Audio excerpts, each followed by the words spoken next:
I always considered my life perfect. A successful husband, two wonderful children, a 16-year-old daughter and a 12-year-old son, a spacious apartment downtown, and respect among my colleagues at the publishing house where I worked as an editor.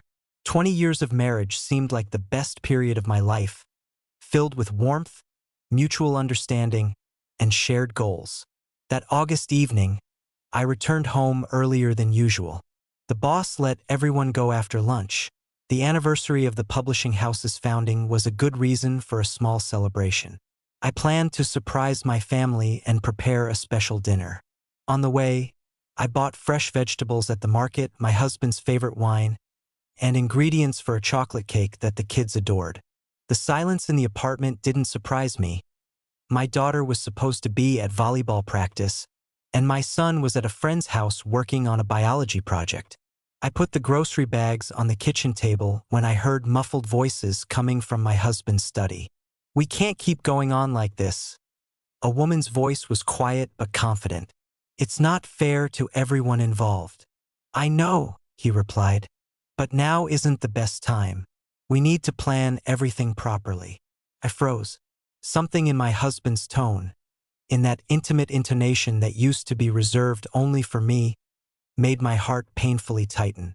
I carefully moved down the hallway to his study, the door of which was slightly ajar. What I saw through that narrow gap changed my life forever. My husband was sitting on the edge of his desk, his hand gently holding the chin of a young woman. I recognized her immediately, the new assistant from his office whom he had introduced to me at a corporate party a month ago. Back then, I even joked about her beauty, and he brushed it off, saying she was just a talented employee. How blind I had been. I wanted to burst in, scream, make a scene, but instead, I quietly retreated. Something inside made me walk back to the kitchen, sit at the table, and methodically arrange the groceries. Shock? Denial?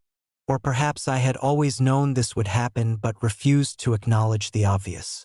Truth be told, the first warning bells had rung about 6 months earlier. The late nights at work became more frequent. Unexpected weekend business trips appeared. Our conversations grew shorter, and intimate moments became rarer. I attributed everything to his promotion, the increased responsibility and stress. I even bought several books about supporting a husband in career growth and how to maintain passion in a long-term marriage. But even then, I began noticing subtle changes. New cologne, greater attention to appearance, constant checking of his phone. Typical signs that all articles about infidelity mention. And yet I refused to believe it. Not with us, not with our family, not with our history behind us. Now, sitting in the kitchen, I recalled all the moments that should have alarmed me earlier. Secret phone calls, new business meetings, a sudden passion for the gym after years of ignoring physical exercise. A classic scenario that I had seen dozens of times with my friends and promised myself never to follow. Almost 40 minutes passed before I heard the front door quietly close. He hadn't led her through the living room, of course. He must have let her out through the back door. We rarely used it, but now it seemed logical. I sat motionless, waiting for him to appear, preparing for the first confrontation of our new life. "Oh, you're home already?" His voice sounded normal, maybe a little tense. "I didn't hear you come in." I slowly raised my eyes. He stood in the kitchen doorway, as always neat and self-assured. Except perhaps his shirt was slightly wrinkled on the back, a detail I might not have noticed before. "Yes, they let us go early," I replied, surprised by the calmness of my own voice. "I wanted to make a surprise." "Wonderful." He smiled and came closer, kissing me on the cheek. "Where are the kids? Where they're supposed to be?" I started unpacking the groceries. "Who was visiting you?" A second's pause, almost imperceptible, but for me, who had known him for 20 years, it was an eternity. "No one. I mean, my assistant stopped by with some documents. You know, this project doesn't give us any peace." The first direct lie. Small but no less painful for that. I nodded, pretending to believe him. Something told me that now wasn't the time for confrontation. I needed to think, gather my thoughts, decide how to proceed. "Will you help with dinner?" I asked, forcing a smile. That evening, we had dinner as a family, laughed at our son's jokes, and discussed our daughter's upcoming tournament. The perfect family. And only I knew that the whole time I had been watching a stranger wearing my husband's face. For the next 2 weeks, I lived a double life. Outwardly, I was the same caring wife and mother, but inside me grew a cold determination to learn the whole truth. I began my own investigation, checking his phone when he was in the shower, installing a location tracking app on his smartphone, even reviewing credit card statements. Gradually, the picture became clear. Their meetings took place mainly on Tuesdays and Thursdays, when I stayed late at work for planning meetings. Sometimes they had lunch at a small restaurant on the outskirts of town, far enough not to run into acquaintances. Twice he had booked a room at a downtown hotel under the pretext of a business meeting with investors. All this time, I tried to understand what I was feeling. Pain? Certainly. Anger? It grew every day. But the strongest feeling was humiliation. For 20 years, I had considered our marriage special, but it turned out to be just as vulnerable as any other. One evening, when the kids were already asleep, and my husband was once again delayed at an important meeting, I sat in our bedroom looking at wedding photos. Young, in love, with faith in the future. Where had it all gone? When had we lost what made us special? That night, I made a decision. I wouldn't create scenes or hysterics. I would handle everything with dignity, but first I needed to prepare. If our marriage was ending, I had to protect myself and the children. The next day, I took a day off and visited a lawyer. In an hour-long consultation, I learned more about divorce, property division, and child custody than I had ever wanted to know in my life. The consultant advised gathering evidence of infidelity. It could help with property division. Photos or videos would be especially valuable. I never thought I would one day be tracking my own husband with a camera, hiding behind trees in the park or in the parking lot near a restaurant. But that's exactly what I did for the next few days. And finally, luck smiled on me. I photographed them together in a cafe, where they weren't just having lunch. Their hands were intertwined on the table, and their gazes spoke more than any words. That night, I couldn't sleep. The evidence I had so desperately sought was now mine, but it didn't make things easier. On the contrary, reality seemed even more painful. I could no longer hide behind the possibility that it was all just my paranoia or a misunderstanding. My husband was cheating on me, and judging by what I had seen and heard, it wasn't just a physical attraction. There was an emotional connection between them. I decided to wait for the weekend when the kids would be at their grandparents'. I didn't want them to witness what was about to happen. On Friday evening, when they got into my parents' car, I felt a strange relief. At least they wouldn't have to see their world collapse. That evening, I prepared his favorite dinner, poured wine, lit candles. He was surprised to see such preparations. "Are we celebrating something?" he asked, kissing me on the cheek. "Maybe," I replied. "Sit down, we need to talk." We ate almost in silence. He tried to start a conversation several times, but something in my gaze made him stop. When the plates were empty, I took out an envelope and placed it on the table. "What's this?" His voice sounded tense. "See for yourself." He slowly opened the envelope and pulled out the photographs. His face expressed nothing, only his eyes widened slightly. "It's not what you think," he finally said, putting aside the pictures. A classic phrase. I almost laughed at its banality. "And what do I think?" I asked, sighing wearily. "Enlighten me. There's nothing serious between us. Just..." He paused, searching for words. "It's a mistake, an infatuation. She doesn't mean anything to me." "Doesn't mean anything?" My voice remained calm, though everything was boiling inside. "Then why did you tell her in your study that we need to plan everything properly? What exactly are you planning?" He looked at me in confusion. "You were eavesdropping?" I came home early that day, and yes, I heard you, and saw you." He lowered his eyes, looking truly guilty for the first time all evening. "I didn't want you to find out like this," he finally said. "I was planning to talk to you when the time was right." "The right time for what? To tell me you love someone else? That you're leaving us?" He was silent, and that silence was more eloquent than any words. "How long has this been going on?" I felt my heart pounding, but my voice remained strangely steady. "Almost a year," he quietly replied. "It all started at the conference in Boston. A year. While I was preparing dinners, helping the kids with homework, and planning a vacation for the whole family, he was building another life. A life without me. Do you love her?" I was afraid to ask this question, but I had to know. He raised his eyes, and in them I saw the answer before he nodded. "I'm sorry," he said. "I didn't plan this. It just happened." Happened. As if infidelity was something like rain or traffic jams. Something that just happens to you, not the result of thousands of small decisions you make every day. "So what now?" I asked, feeling tears finally starting to flow down my cheeks. "I don't know." He looked confused, as if only now beginning to realize the consequences of his actions. "I don't want to lose the kids, but I also can't lose her." Then I understood. He had already decided everything. He just lacked the courage to tell me. Our 20-year marriage was ending not because of a fight or some great catastrophe, but because he no longer chose me. Every day for a year he had chosen her. "I want you to leave," I said, wiping away tears. "Today. Take what you need and go." "But the kids." "We'll talk about the kids later. With lawyers, if necessary." He looked shocked, as if he hadn't expected such a reaction.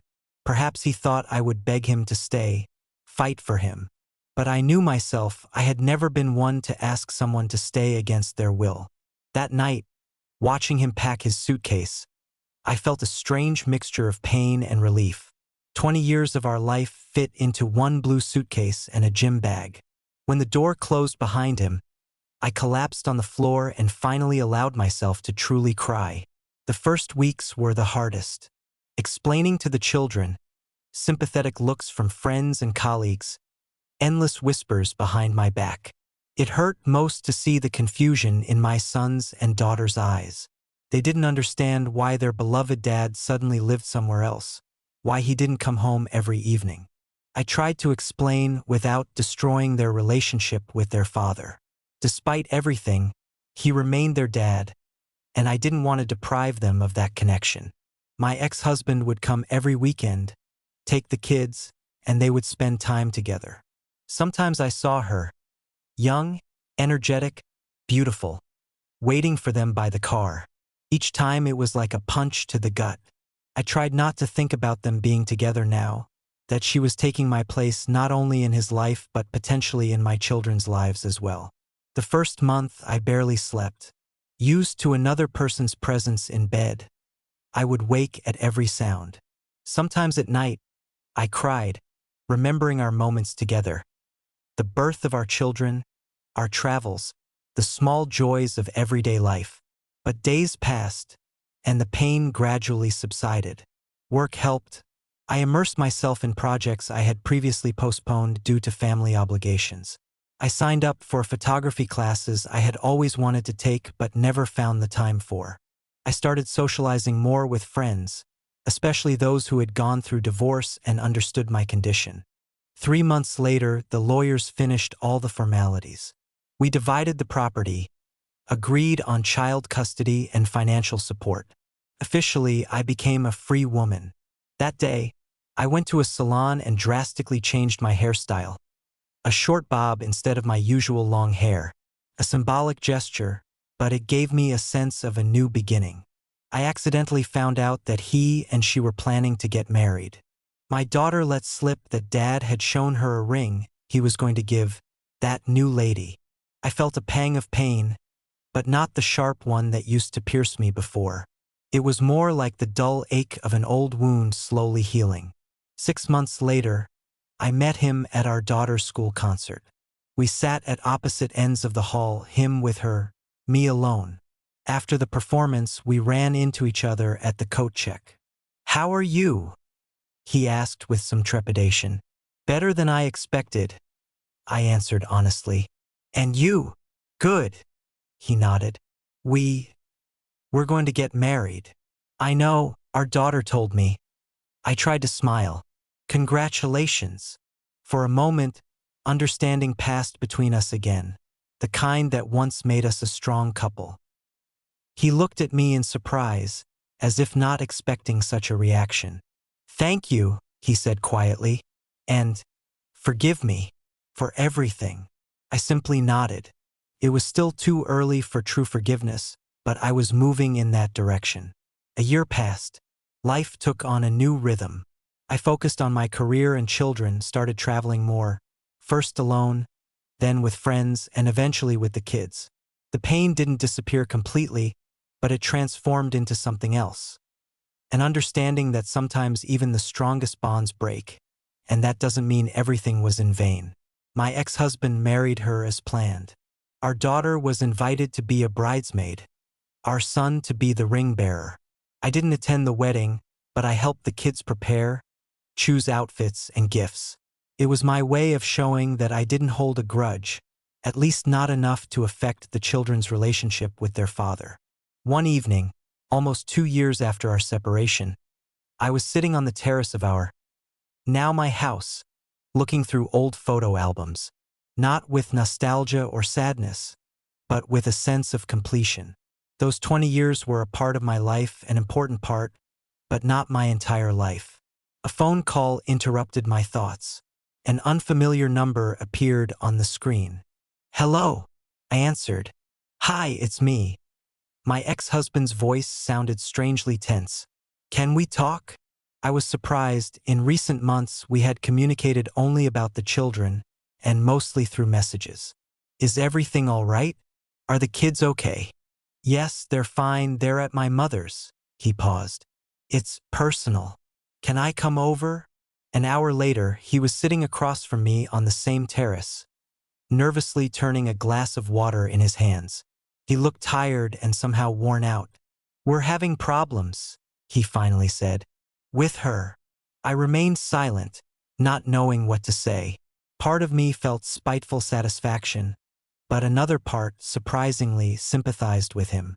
She's cheating on me," he continued, looking somewhere past me. "With my business partner." The irony of the situation was so obvious that I couldn't suppress a short laugh. He looked at me in confusion. "Sorry," I said, trying to contain an inappropriate smile. "It's just ironic, isn't it?" "Yes," he smiled sadly. "Now I understand what you felt." We sat in silence, listening to the chirping of birds and the distant noise of cars.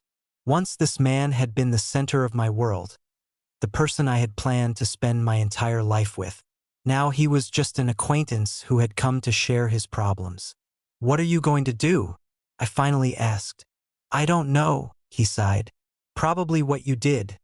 Pack my bags and leave. You can always stay in the guest room until you find something else." The words escaped before I had time to think. It wasn't an invitation to come back, just a gesture of humanity. He looked at me in surprise. "After everything I did? You'd let me stay?" I shrugged. "We were together for 20 years. We have 2 wonderful children. And despite everything, I don't hate you. Not anymore." That night, he stayed in the guest room. I heard him quietly crying behind the wall, but I didn't go to comfort him. The fact that I offered a roof over his head didn't mean I was ready to be his emotional support again. He lived with us for 2 weeks while looking for a new apartment. During this time, we talked a lot. For the first time in a long time, openly and without accusations. He told how his relationship with his new wife began to deteriorate almost immediately after the wedding, how he started doubting his decision to leave me, but it was already too late. I listened, sometimes sympathizing, sometimes marveling at how blind we can be. When he finally moved to his new apartment, our relationship changed. We didn't become a couple again. Too much water had passed under the bridge. But we became something like friends. We could have dinner together when he came to see the children, discussed their education and plans for the future without tension or unpleasant memories. A year later, he divorced her.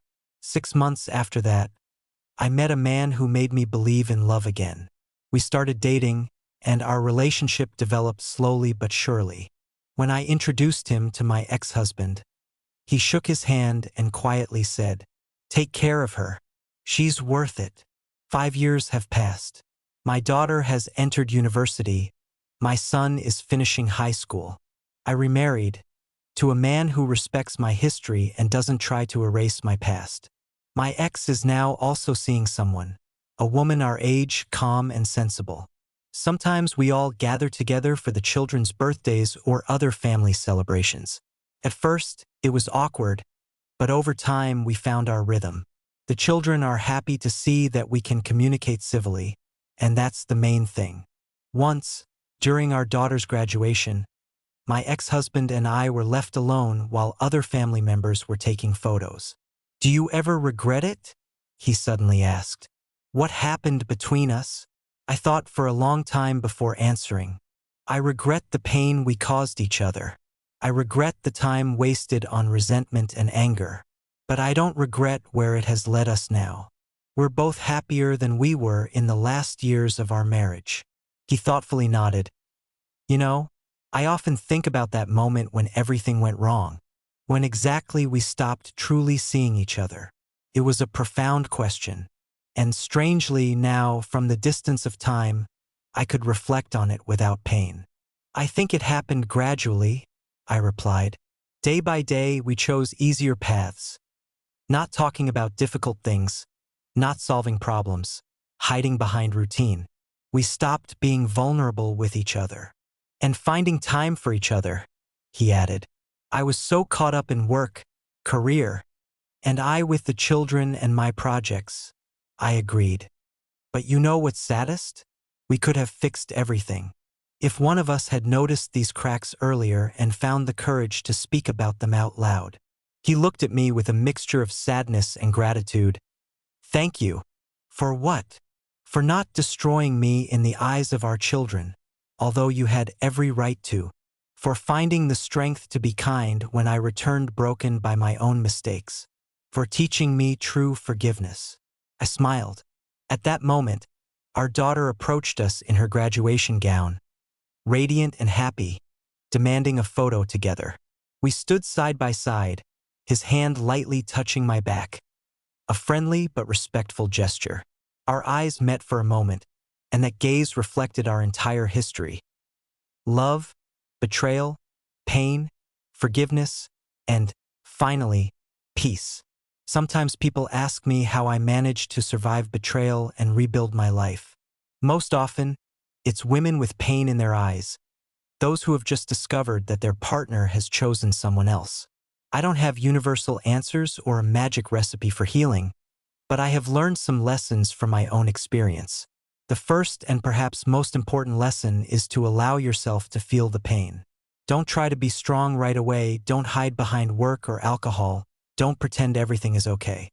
In the first weeks after he left, I allowed myself to cry. Every evening, after the children fell asleep, I would sit in the kitchen with a cup of tea and simply cry out my grief. It wasn't pleasant, but it was necessary. The second lesson is to accept help from others.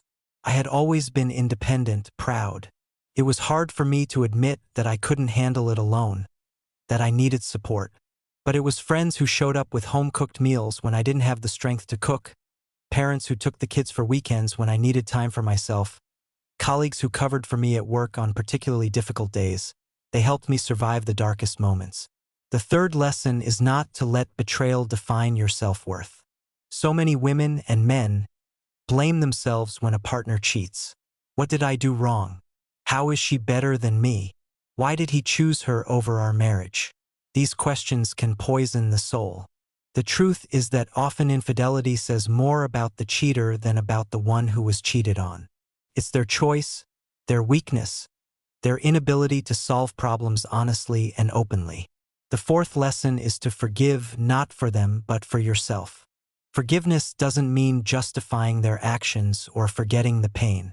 It means freeing yourself from the toxic baggage of anger and resentment that only poisons you.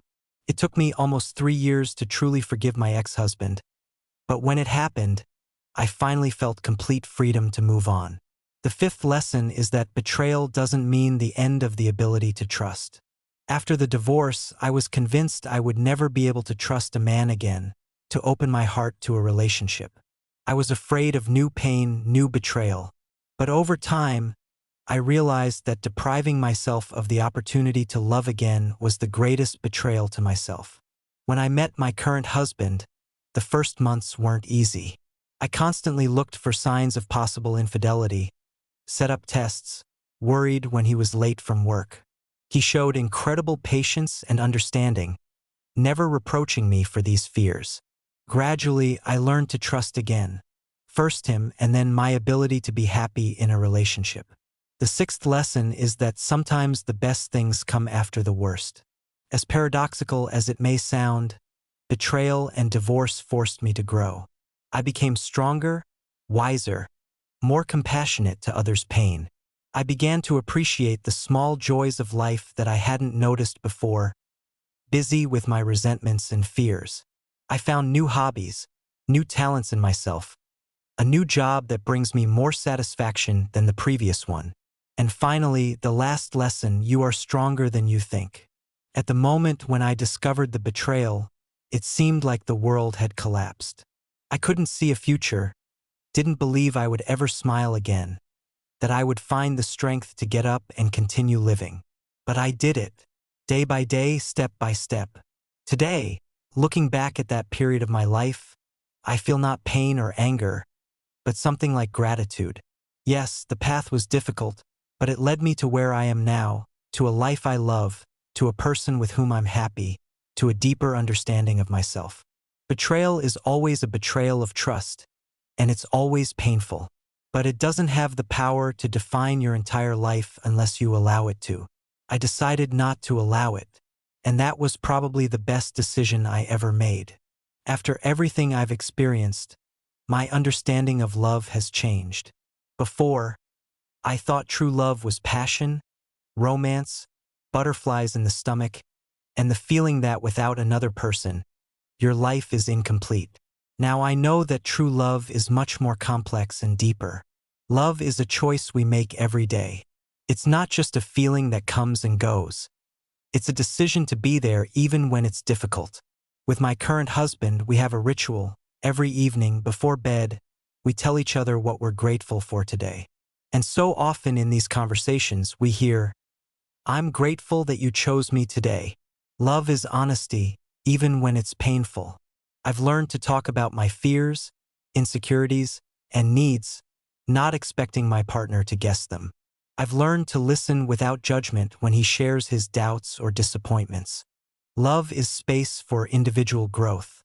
In my first marriage, we merged so much that we began to lose our own identities. Now I understand the value of preserving one's own self in a relationship, the importance of maintaining personal interests, friends, and space for self-realization. Love is respect for each other's history. My current husband never tried to erase my experience or make me forget my ex. He understands that 20 years of marriage and 2 children are a part of me that cannot simply be discarded. He found his place in our history with the children without trying to replace their father. And finally, love is reciprocity. It's an equal exchange of support, care, attention. It's not one person's sacrifice for another's happiness. In balanced relationships, both partners give and receive, support and accept support, make each other better versions of themselves. I often think about whether there was true love in my first marriage. Probably there was, at least in the beginning. But over time, we forgot that love needs constant work, attention, nurturing. We stopped making the daily choice of each other and allowed routine, stress, and career ambitions to take first place. Last month, my daughter announced her engagement. Her chosen one is a wonderful young man who looks at her with such adoration that it warms my heart. When she came to me for advice, I didn't give banalities about how to preserve a marriage. Instead, I said, love isn't something that happens to you. It's something you create together, every day, consciously and patiently. There will be difficult times. There will be doubts. There will be moments when it seems easier to give up. But if you're honest with each other, if you don't let fear and pride govern your decisions, if you remember that you're partners, not competitors, you have every chance to build a happy life together. She hugged me and said, "You know, Mom, I've always admired how you survived everything that happened, how you didn't break and found the strength to start again. It gave me faith that even if something very bad happens in life, I'll cope. Because I'm your daughter." These words warmed my heart more than any compliments or recognition. Perhaps this is the meaning of all our trials, not just to go through them ourselves, but to show others, especially our children, that pain isn't eternal, that after the darkest night, dawn always comes, and that our capacity to love is stronger than any betrayal. Dear me from the past, I'm writing to you from 5 years after that terrible day when your world fell apart. You're reading these lines now, sitting in the kitchen, with eyes swollen from tears, broken by the betrayal of the person you loved more than anyone. I want to tell you, hold on. It will hurt so badly that sometimes it will seem like you can't breathe. There will be nights when you'll lie awake, replaying every moment in your head, searching for answers to the question, why? There will be moments of weakness when you'll want to call him and beg him to come back. But you won't do that, because deep inside, you deserve more than being someone's backup option. You deserve a person who will choose you every day, not just when it's convenient or comfortable. Over time, the pain will subside. At first, there will be brief moments, an hour without thoughts of betrayal, a day without tears. Then these moments will become longer until one day you'll wake up and realize you haven't thought about him for several days. You'll find new joys. You'll start traveling, first short trips around nearby cities, then bolder ones to Europe, and finally you'll fulfill your dream of seeing the ocean. You'll renew old friendships and find new friends, real ones who will support you in the darkest times. Your career will flourish. Remember that project you always wanted to start but lacked the courage? You'll do it, and it will be successful. You'll discover talents and abilities in yourself that you never suspected. The children, it won't be easy with them. They'll experience their pain and disappointment. But your love, patience, and honesty will help them understand that sometimes relationships end, but that doesn't mean the love wasn't real. They'll grow into emotionally mature people who know how to build healthy relationships. And yes, you'll love again. A man who will see your vulnerability not as a weakness but as a strength. Who will value your history, all of it including the scars. With whom you'll feel safe but not caged. Most importantly, you'll love yourself. You'll care for your body, mind, and soul as never before. You'll learn to set healthy boundaries. You'll stop apologizing for taking up space in this world. This betrayal is not the end of your story. It's a painful but necessary transformation. A butterfly cannot be born without destroying the cocoon. Hold on, my dear. One day you'll look back and understand that everything happened exactly as it was meant to. And you'll be grateful, not for the pain, but for the lessons and for the person you became because of them. With love, your future self.